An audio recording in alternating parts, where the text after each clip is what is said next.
আপনি কি জানেন বিশ্বজুড়ে ৮১%-এরও বেশি মার্কেটার তাদের কোর বিজনেস স্ট্র্যাটেজি হিসেবে ব্যবহার করছে কন্টেন্টকে। এভাবেই কিন্তু আমরা টেলিভিশন, নিউজপেপার কিংবা সোশ্যাল মিডিয়ার পর্দায় প্রতিদিন অসংখ্য কন্টেন্ট দেখে থাকি। Welcome to the world of content. আজকে আমরা কথা বলবো কন্টেন্ট মার্কেটিং নিয়ে, আর আমি আছি আপনাদের সাথে তাহমিন আয়েশা মুর্শেদ। আমি কন্টেন্ট মার্কেটিং এর ফ্যাকাল্টি হিসেবে কাজ করছি ডিজিটাল মার্কেটিং ট্রেনিং ডিপার্টমেন্টে। নিশ্চয়ই আপনাদের মনে এতক্ষণে প্রশ্ন জেগেছে, কন্টেন্ট মার্কেটিং কি? আসুন আমরা জানি যে কন্টেন্ট মার্কেটিং বলতে আমরা কি বুঝি। যখনই আমরা কন্টেন্ট মার্কেটিং শব্দটা শুনছি তখন কিন্তু দুটো ওয়ার্ড আমাদের মাথায় আসছে, একটা হচ্ছে কন্টেন্ট আর একটা হচ্ছে মার্কেটিং। কন্টেন্ট বলতে আমরা কি বুঝি, চলুন তাহলে সেটা আগে জেনে নিই। কন্টেন্ট বলতে আমরা মেইনলি সেটাই বুঝি যেখান থেকে আমরা কোনো ইনফরমেশন পাই। এখন ইনফরমেশনের মাধ্যমগুলো কি কি হতে পারে? একটা হতে পারে ছবি, একটা হতে পারে যে কোনো লেখা, হতে পারে যে কোনো ভিডিও কিংবা অডিও।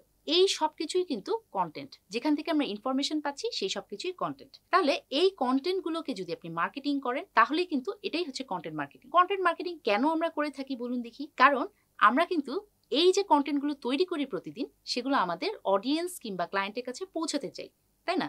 সেটার জন্যই কিন্তু আমরা কন্টেন্ট মার্কেটিংটা করে থাকি। এখন কন্টেন্ট মার্কেটিং এর কি দরকার হতে পারে? আর নিশ্চয়ই আপনাদের মাথায় অলরেডি চলে এসেছে যে ট্রাফিক আনার জন্য কিংবা কাস্টমার বাড়ানোর জন্য কিংবা সেল বাড়ানোর জন্য। ঠিক তাই, কন্টেন্ট মার্কেটিং এর মেইন উদ্দেশ্য কিন্তু ওয়েবসাইটে ট্রাফিক আনা। হতে পারে আপনার পেজ, সেখানেও কিন্তু আপনি ট্রাফিক আনতে পারেন। এই যে আপনি ট্রাফিক আনছেন, সেখান থেকে কি হচ্ছে? সেখান থেকে কিন্তু আপনার লিড জেনারেশন হচ্ছে। লিড থেকে আপনার কি হচ্ছে? আপনার সেল কিন্তু জেনারেট হচ্ছে। আপনি লিডকে চাইলেই কিন্তু সেলে কনভার্ট করতে পারছেন। তারপর আপনার কি হচ্ছে? ক্লায়েন্ট এঙ্গেজমেন্ট হচ্ছে। এই যে আপনি কথাবার্তাগুলো লিখছেন, কন্টেন্ট মার্কেটিং এর জন্য যাই কিছু ইউজ করছেন, ছবি বলেন, ভিডিও বলেন, অডিও বলেন, সবকিছুর মেইন টার্গেট কিন্তু অডিয়েন্স এঙ্গেজমেন্ট। আপনার ক্লায়েন্টের সাথে যোগাযোগ করার জন্যই মেইনলি আপনি এই কন্টেন্টগুলো কিন্তু তৈরি করছেন। আরও আছে ব্লগ প্রমোশন কিংবা মিডিয়া ভিজিবিলিটি, অর্থাৎ আপনার যে ব্র্যান্ড অ্যাওয়ারনেস তৈরি করবেন সেটার জন্য কিন্তু আপনার কন্টেন্ট মার্কেটিং এর গুরুত্ব অনেক বেশি। এই সব কিছু নিয়ে কিন্তু আমাদের কন্টেন্ট মার্কেটিং কোর্সটা সাজানো হয়েছে। আসুন দেখে নেই যে আমাদের কন্টেন্ট মার্কেটিং কোর্সে আর কি কি থাকছে এবং ডিউরেশনটা কেমন। আমাদের কন্টেন্ট মার্কেটিং এর কোর্স কিন্তু 3 মাসের এবং 24টি ক্লাস দিয়ে সাজানো। এই প্রতিটি ক্লাসে কিন্তু 2 ঘন্টা করে আপনি পাচ্ছেন। অনলাইন বা অফলাইন যে কোনো জায়গা থেকে আপনি চুজ করে কোর্সটা করতে পারছেন। এখন নিশ্চয়ই আপনার মনে হতে পারে 3 মাসে আমি কি কি শিখবো। আমাদের কোর্স হাইলাইট থেকে কিন্তু আপনি একটা ধারণা পেয়ে যাবেন যে আপনি কি কি পাচ্ছেন আমাদের এই কোর্স থেকে। আমাদের এই কোর্সে থাকছে অ্যাডভান্সড কন্টেন্ট রাইটিং। এখান থেকে আপনি অ্যাডভান্সড একটা রাইটিং এর ধারণা পাবেন। কিভাবে আপনি কন্টেন্ট লিখবেন, ছবি বা ভিডিও ডেসক্রিপশনটা কিভাবে লিখতে পারেন, কিংবা কোনো একটা পোস্ট আপনি কিভাবে রেডি করতে পারেন, সেটা আপনি অ্যাডভান্সড কন্টেন্ট রাইটিং থেকে শিখে যাবেন। আর এই যে আপনি লিখবেন, লেখার জন্য আপনার কিন্তু আইডিয়া জেনারেট করা দরকার, অথবা আপনার জানতে হবে রিসার্চের যে ক্ষমতা আপনার সেটা আছে নাকি, বা সেটা ডেভেলপ করার জন্য আপনি কি কি করতে পারেন সেটা কিন্তু আমরা এখান থেকে শিখতে পারবো। আরও আছে ব্লগিং এবং ওয়েব কন্টেন্ট, যেটাকে আমরা বলি লেখার বেসিক জিনিস। আপনাকে কিন্তু লেখালেখির বেসিক হিসেবে ব্লগ এবং ওয়েব কন্টেন্ট সম্পর্কে ভালো একটা ধারণা রাখতে হবে। আর সেজন্যই আমাদের কোর্সে ব্লগিং এবং ওয়েব কন্টেন্টটা রাখা হয়েছে। আর আছে মার্কেটিং টেকনিক্স। যেহেতু আপনি কন্টেন্ট মার্কেটিং করবেন, আপনাকে কিন্তু মার্কেটিং টেকনিক সম্পর্কে জানতে হবে। কন্টেন্টগুলো আপনার কখন পোস্ট করা উচিত, কখন আপনি ক্লায়েন্টের কাছে যাবেন, কোন অ্যাপ্রোচে আপনি কন্টেন্টগুলোকে উপস্থাপন করবেন, সবকিছুই আপনি এই মার্কেটিং টেকনিক থেকে জানতে পারবেন। এছাড়াও আমাদের কিন্তু আছে ইমেল মার্কেটিং। ইমেল মার্কেটিং আমাদের কোর্সে রাখা হয়েছে। ইমেল মার্কেটিং সম্পর্কে আমরা যেটা জানি যে প্রতিদিন সকালে আমরা যখন ইমেল বক্সটা চেক করি তখন কিন্তু আমাদের কাছে অনেক রকমের প্রমোশনাল ইমেল আসে। কমন একটা ইমেল হচ্ছে চালডাল.com এর বিজ্ঞাপন, যেটা আমরা প্রতিদিনই পাই যে 90 টাকা হালি করে ডিম বিক্রি হচ্ছে কিংবা 90 টাকা ডজন করে ডিম বিক্রি হচ্ছে, এবং সেটা কিন্তু আমাদের ইমেল বক্সে প্রায় সময়ই আসে। এবং এই যে প্রমোশনাল কাজ বা আপডেট দেয়া যে কাস্টমারকে যে আমরা কিভাবে কি করছি, সেই জিনিসগুলো কিন্তু ইমেল মার্কেটিং এর একটা অংশ। তাই আমরা ইমেল মার্কেটিং থেকে দেখব যে কিভাবে আমরা ক্যাম্পেইন রান করতে পারি, কিভাবে আমরা একটা চমৎকার টেমপ্লেট রেডি করতে পারি, কিভাবে আমরা অডিয়েন্সের কাছে আমাদের পণ্যের আপডেট কিংবা প্রমোশনাল জিনিসগুলো পৌঁছাতে পারি। তো সেটার জন্যই আমরা ইমেল মার্কেটিংকে আমাদের কোর্সে রেখেছি। তাছাড়াও দেখতে পাচ্ছেন case studies analysis. Case studies অ্যানালাইসিসটা হচ্ছে আপনার সাথে আপনার বায়ার কিংবা ক্লায়েন্টের যে একটা জার্নি আছে, সেই জার্নিটাকে আপনি লিখে আপনার ওয়েবসাইটে ইনক্লুড করে রাখছেন। যে কোনো কাস্টমারের রিলায়েবিলিটি বাড়ানোর জন্য কেস স্টাডি অত্যন্ত গুরুত্বপূর্ণ।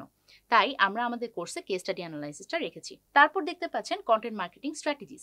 আপনি কন্টেন্ট মার্কেটিং নিয়ে যে কাজ করবেন, সেটার যে স্ট্র্যাটেজিগুলো আপনি নিজে নিজে তৈরি করবেন, সেই সম্পর্কেও কিন্তু আমরা এখানে দেখতে পারবো কিভাবে আমরা স্ট্র্যাটেজিটা বিল্ড করব। সারা বছর আমরা যেভাবে কৌশল করে, যে কৌশলটা আমরা মেনটেন করি, যে লেখা বা ড্রাফট আমরা মেনটেন করি, কিভাবে করি, সেই জিনিসটাই আমরা স্ট্র্যাটেজিসে দেখব। সব শেষে থাকছে ক্যারিয়ার অপরচুনিটিস। এই যে আপনি কন্টেন্ট মার্কেটিং শিখবেন, সেটার পরে আপনার ফিউচারটা কেমন হবে, আপনি কিভাবে কাজ করবেন সে সম্পর্কে কিন্তু আমরা ক্যারিয়ার অপরচুনিটিসে জানবো। ক্যারিয়ার অপরচুনিটিস থেকে আমরা জানবো যে আমরা কিভাবে কি করতে পারি। আর এত কিছুর পরেও আপনি নিশ্চয়ই ওভারঅল যে একটা ওভারভিউ, সেখান থেকে নিশ্চয়ই আপনি একটা ধারণা পাচ্ছেন যে আমাদের কোর্সটা মূলত দুইটা ভাগে ভাগ করা হয়েছে। একটা হচ্ছে রাইটিং এর পার্ট, আর একটা হচ্ছে মার্কেটিং এর পার্ট। মার্কেটিং এর পার্ট তো বোঝা গেল, কিন্তু রাইটিং এর পার্টে কি কি থাকছে এটা দেখে নেওয়া যাচ্ছে এখান থেকে। আমরা যেরকম রাইটিং শিখাবো তার মধ্যে যেটা থাকছে সেটা হচ্ছে ওয়েবসাইট কন্টেন্ট, যেটা আমরা ওয়েবসাইটের কন্টেন্টটা কেমন হওয়া উচিত বা কিভাবে আমরা সেটাকে ডেভেলপ করতে পারি সেই সম্পর্কে জানবো। দ্বিতীয়ত হচ্ছে ব্লগ রাইটিং, ব্লগের জিনিসগুলো কিভাবে আমরা এসইও ফ্রেন্ডলি করতে পারি, কিভাবে আমরা একটু অপটিমাইজ করে সেটাকে র্যাঙ্কিং এ আনতে পারি সেই সম্পর্কে জানবো। নাম্বার 3 তে যেটা রয়েছে আর্টিকেল রাইটিং, ব্লগ আর আর্টিকেলের মধ্যে সূক্ষ্ম কিছু পার্থক্য রয়েছে সেই সম্পর্কে আমরা এখানে দেখবো। নাম্বার 4 এ থাকছে social media content writing, social মিডিয়ার বিভিন্ন পোস্ট কিভাবে দেয়া যেতে পারে। যেমন ফেসবুকের পোস্ট কিন্তু ইনস্টাগ্রামের পোস্ট থেকে একটু তফাৎ হয়। সো এই যে social media to platform vary করছে কন্টেন্টগুলো, সেগুলো কিরকম, সেখানে কিরকম হলে একটু এঙ্গেজমেন্ট বাড়বে, কিভাবে অর্গানিক রিচ বাড়ানো যায় সেই জিনিসটা আমরা এখানে দেখব। সবশেষে থাকছে এসইও কপিরাইটিং। এসইও কপিরাইটিং দিয়ে আমরা কিভাবে গুগলে র্যাঙ্ক করা যায় কিংবা কোনো একটা সার্চ ইঞ্জিনে র্যাঙ্ক করা যায় সেই সম্পর্কে জানবো। আর এত কিছুর পরেও যেটা থাকছে সেটা হচ্ছে আমরা বোনাস হিসেবে যেটা দেখব তা হচ্ছে একাডেমিক কন্টেন্ট রাইটিং, যেটা আমরা আমাদের কোর্সে ইনক্লুড করেছি। কন্টেন্ট মার্কেটিং স্ট্র্যাটেজিস, এটা আমাদের কোর্সের একটা গুরুত্বপূর্ণ পার্ট, এবং এখানে আমরা দেখব যে বাইরের জার্নিটা কেমন হতে পারে আপনার সাথে, আমরা কোন কোন থিম বা টপিক নিয়ে কাজ করব, কন্টেন্ট নিয়ে যখন কাজ করব তখন কোনটা নিয়ে বেশি জোর দেওয়া উচিত। আমরা দেখব কিভাবে কন্টেন্টটা ক্রিয়েট করব, কিভাবে আমরা এটাকে প্রমোশন করব, কিভাবে আমরা এটাকে ইভ্যালুয়েট করব যে কন্টেন্ট যে আপনি তৈরি করছেন সেটার রিচটা কেমন হচ্ছে বা ক্লায়েন্টের সাথে সেটার এঙ্গেজমেন্টটা কেমন হচ্ছে সেটা কিভাবে আমরা ইভ্যালুয়েট করতে পারি সেটাও কিন্তু আমরা দেখব। সেই সাথে আপনি কোনো কন্টেন্ট হয়তো আগে তৈরি করেছিলেন, এখন সেটাকে আবার নতুন কোনো একটা পারপাসে ইউজ করছেন, অর্থাৎ রিপারপাস, সেটা নিয়েও কিন্তু আমরা এখানে একটা ভালো আইডিয়া দেখতে পারবো। এখন আসি ক্যারিয়ার অপরচুনিটি। সব শেখার সবচেয়ে বড় কথা কিন্তু ক্যারিয়ার অপরচুনিটি। এত কিছু শিখলেন কিন্তু কাজ করতে পারছেন না, এটা কিন্তু খুব একটা ভালো কিছু হলো না। তাই ক্যারিয়ার অপরচুনিটির কথা যদি বলি, আমি এখানে বলবো যে আপনি কন্টেন্ট মার্কেটার হলে আপনি লোকাল যে কোনো মার্কেটে জব করতে পারেন। এক্ষেত্রে আপনার স্যালারি 13,000 থেকে শুরু করে 50 to 80,000 পর্যন্ত হতে পারে। সেই সাথে আপনি করতে পারেন রিমোট জব, লিঙ্কডইন কিংবা যে কোনো প্রফেশনাল মার্কেট প্লেসে আপনি একটু সার্চ করলেই দেখবেন যখনই আপনি রিমোট জব করছেন ইউএস কিংবা কানাডার কোনো ক্লায়েন্টের সাথে, তখন আপনার স্যালারি কিন্তু মান্থলি $33,000 পর্যন্ত হয়ে যেতে পারে। আর যদি আপনি বলেন যে না, আমি কোনো রকম জব করব না, আমি ফ্রিল্যান্সিং করব, আপনি ওয়েলকাম। আপনার জন্য রয়েছে ফাইবার কিংবা আপওয়ার্কের প্লেস। আমরা এখানে একটা আপওয়ার্কের একটা পেজ দেখতে পাচ্ছি। এই পেজে দেখা যাচ্ছে প্রতিদিন কমসে কম 10,000-এরও বেশি কন্টেন্ট রাইটিং এর জব কিন্তু এখানে অ্যাভেলেবল আছে। তো আপনি যদি চান যে আপওয়ার্কে কাজ করবেন, তাহলে আপনার জন্য আপওয়ার্কের মার্কেট প্লেস তো রয়েছেই। তাছাড়া যদি আমি ফাইবারের কথা বলি, ফাইবারে কিন্তু 4,000-এরও বেশি সার্ভিস অ্যাভেলেবল আছে, অর্থাৎ অলরেডি 4,000 জন কাজ করছেন বিভিন্নভাবে, এবং তাদের স্যালারিটাও কিন্তু বেশ ভালো। স্টার্টিং $65 দিয়ে শুরু হয়েছে, এবং এভাবেই তারা কিন্তু কাজ করে যাচ্ছেন এবং ভালো ভালো কাজ করছেন। সো আমার মনে হয় যে আপনি যদি মার্কেট প্লেসে কাজ করতে চান সেটার সুযোগও আছে, যদি রিমোট করতে চান রিমোট জবেরও সুযোগ আছে। কারা জয়েন করতে পারবেন? নিশ্চয়ই আপনি জিজ্ঞেস করতে চাচ্ছেন যে আমি কি পারবো কোর্সটা করতে? আপনার জন্য উত্তর হচ্ছে হ্যাঁ। আপনার যে কোনো জায়গা থেকেই আসেন বা যে কোনো কাজই করে থাকেন না কেন, আপনি কন্টেন্ট মার্কেটিং অবশ্যই করতে পারবেন। কিন্তু তার জন্য আপনার যেটা জানতে হবে সেটা হচ্ছে আপনার বেসিক ইংলিশ স্কিলটা থাকতে হবে। যে আপনার কনভারসেশনাল একটা ইংলিশ স্কিল যদি থাকে, তাহলে আপনি কন্টেন্ট মার্কেটিং কোর্সটা অবশ্যই করতে পারবেন। সেক্ষেত্রে আপনার কিন্তু কোনো রকম একাডেমিক ডিগ্রির প্রয়োজন হচ্ছে না, আপনার জাস্ট দরকার হচ্ছে বেসিক ইংলিশ স্কিল। আর প্রিরিকুইসাইট যদি বলি, তাহলে আমাকে বলতেই হবে যে আপনার একটা ল্যাপটপ বা ডেস্কটপ থাকতে হবে লেখালেখির জন্য, কিংবা যে কোনো কন্টেন্ট তৈরি করার জন্য আপনার অবশ্যই একটা স্টেবল ইন্টারনেট কানেকশন থাকতে হবে।